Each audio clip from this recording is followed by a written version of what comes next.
Essa história mostra o quanto a inteligência virou um jogo da sociedade, não mais de estados apenas, e a Rússia tem dificuldade em entender isso. Esse é o Visão Libertária, sua fonte de informações descentralizadas e distribuídas. Um programa de televisão na televisão russa ontem acusou o jornalista búlgaro Christo Grozev de espionagem e traição na tentativa de sequestro de aviões militares russos. Christo Grozev é um jornalista investigativo muito premiado, responsável pelo projeto Bellingcat. O Bellingcat é um jornal investigativo distribuído, baseado em Ozint, que foi responsável por várias investigações contra a Rússia na Ucrânia e em outros lugares. Ozint, para quem não sabe, é Open Source Intelligence, ou seja, inteligência de código aberto. Hoje em dia, um monte de pessoas, civis mesmo, a maioria, sem nenhuma ligação direta com governos, usa o seu tempo para levantar informações, fazer registros, identificar localização de itens de guerra. É impressionante o quanto se consegue levantar de informação apenas com algumas poucas ferramentas e acesso à internet.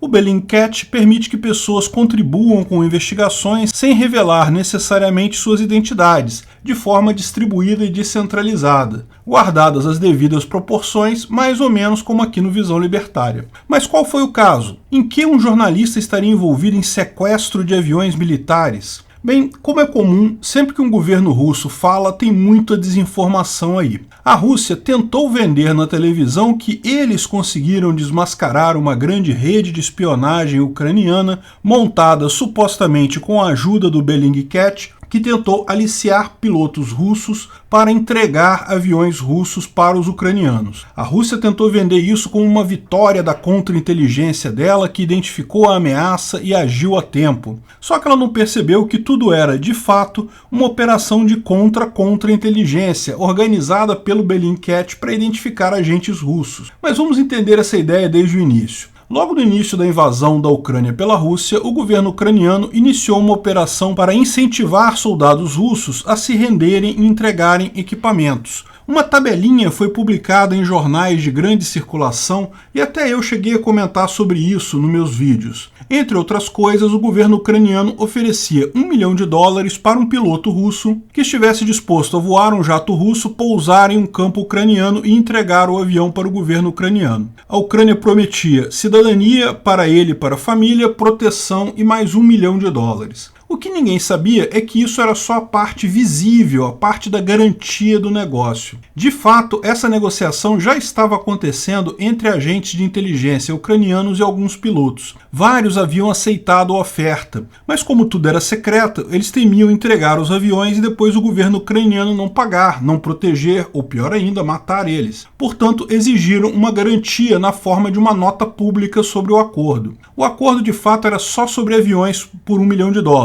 A Ucrânia incluiu os outros itens apenas para não dar na pinta. O Bellingcat ficou sabendo dessa negociação e também começou a atuar com seus investigadores na expectativa de fazer um documentário sobre isso mais adiante. Vários pilotos russos estavam negociando, alguns chegaram a mandar provas de acesso, imagens do cockpit do avião provando que eles poderiam cumprir a parte deles do acordo. Mas, no meio do caminho, o tom da conversa mudou. O Bellingcat percebeu rapidamente a mudança de tom e também os agentes ucranianos perceberam isso. Por exemplo, um dos pilotos que estava negociando, além da proteção para ele, a extração e proteção para a mulher dele, que estava na Rússia. Mas em determinado momento ele mudou de ideia e disse que preferia proteger a namorada dele ao invés da esposa. Isso indicou para os ucranianos e para o pessoal do Bellingcat também que a inteligência russa identificou a operação e estava agora transformando a operação em contra-inteligência. Ou seja, ao invés de simplesmente cancelar a coisa toda, punir os pilotos, etc., resolveram tentar continuar fingindo que estavam negociando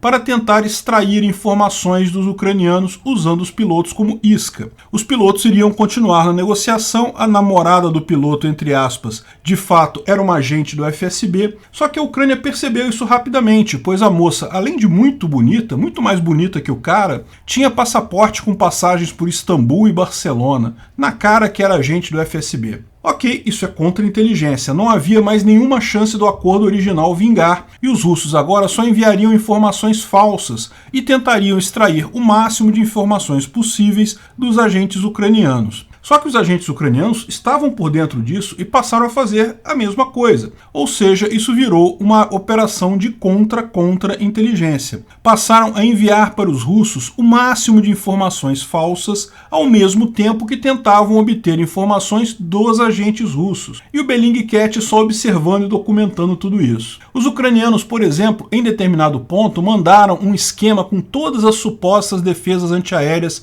ucranianas para permitir que os pilotos pudessem pousar seus jatos em segurança, sem risco de serem atacados. Só que os esquemas eram, obviamente, falsos. Pilotos russos também mandavam informação, mas os ucranianos sabiam que essas informações eram falsas e buscavam apenas reunir informações sobre os agentes que estavam ajudando os pilotos, como a suposta namorada e vários outros que entraram na conversa. Vários nomes, endereços, informações, inclusive fotos, foram tiradas pela inteligência ucraniana e pelo Bellingcat dos agentes da FSB que participaram disso daí. E a contra-inteligência russa não duvidou de nenhuma das informações falsas passadas pelos ucranianos. Como é que os ucranianos sabem disso? Porque um dos últimos contatos justamente consistia na suposta extração da esposa de um dos pilotos via um aeroporto obscuro perto de Minsk, em Belarus. Eles combinaram tudo com os ucranianos que iriam esperar nesse aeroporto a esposa de um dos pilotos. E os russos cumpriram a parte deles. O piloto levou a esposa até o local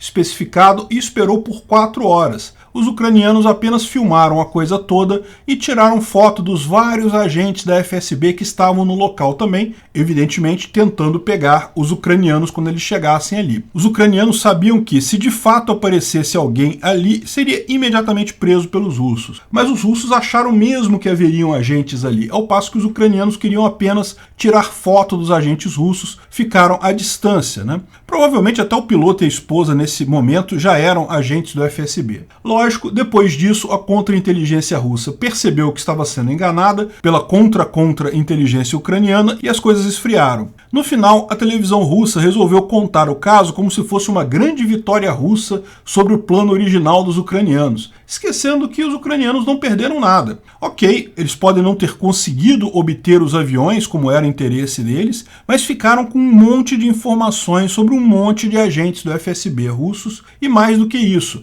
o Bellingcat coletou uma enorme quantidade de material, a ponto que pretendem mesmo fazer um filme detalhando toda essa história no final. Não farão agora para não comprometer os contatos na Ucrânia e no próprio FSB, mas aguarde, após o final da guerra, uma história bem interessante sobre essa contra-inteligência em detalhes, com todos os seus agentes triplos atuando por ali. Mas o mais legal dessa história nem é que a inteligência ucraniana, nem é a contra-inteligência russa, muito menos a contra-inteligência ucraniana. É a colaboração do Bellingcat e a capacidade de juntar informações por meios descentralizados e distribuídos. Outra coisa interessante é a capacidade da OSINT em si, da inteligência feita por civis, com pouco treinamento e ferramentas simples. Pode parecer que isso não teria nenhuma capacidade de sequer arranhar as grandes agências de inteligência estatal. Mas o que se percebe, ao contrário, é inteligência obtida de graça, por civis, na internet. Muitas vezes é muito mais rápida, mais profunda